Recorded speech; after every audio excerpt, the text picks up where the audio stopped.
Empatiya başqasının duyğularını, düşüncələrini anlama və hiss etmə bacarığıdır. Bəzən bir baxışla qarşı tərəfin nə hiss etdiyini anlamaq, bəzən isə kiminsə yerində özünü təsəvvür etmək. Bu insanın ən dəyərli psixoloji bacarıqlarından biri hesab olunur. Ancaq empatiyanın az və ya həddindən artıq olması bəzən həyat keyfiyyətinə təsir edə bilir. Bəs empatiya hissi necə formalaşır, necə idarə olunmalıdır və hansı hallarda zərərli ola bilər? Mən fikirləşirəm.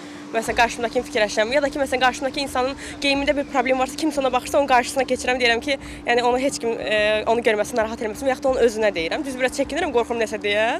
Amma yəni də deyirəm ki, məsələn, sizdə bu problem var. Kiməsə nəsə lazım olanda gedib kömək eləyirəm. Mən görürəm ki, məsələn, tutan ki, şərfi düşüb, gedirəm deyirəm ki, bəs şərfiniz düşüb, qaldıram, verirəm, eləyirəm, beləncə. Ancaq özümü düşünürəm. Çünki insan birinci özünü sevməlidir.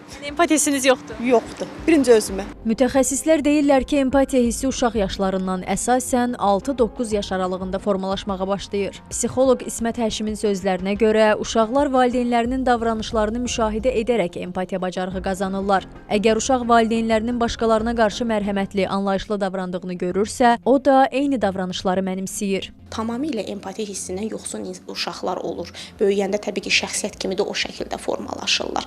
Bunun üçün birinci növbədə uşaqlar inkişaf etdiyi dönəmlərdə onlardakı baş verən hadisələrə, situasiyalara vermə reaksiyasını bizdən asılı olan bir şeydir. Valideyn olaraq biz düzgün reaksiya verməliyik ki, uşaqlarda onlar yaransın. Çünki uşaqlarda təqlid bacarığı fonunda bunlar yaranmağa başlayır.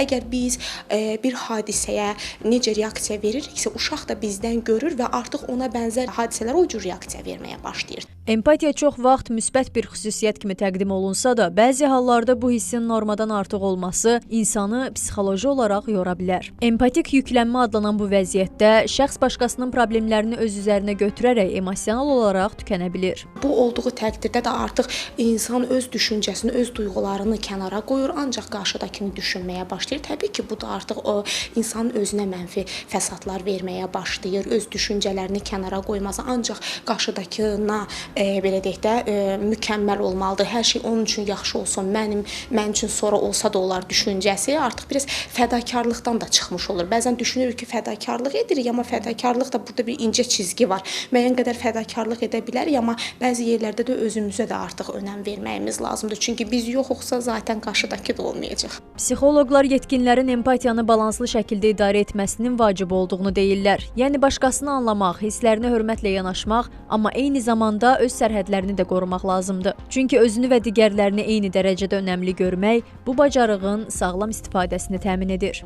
Ayşən Sərdar qızı, Səbuhi Mustafayev, Xəbər ertəsi.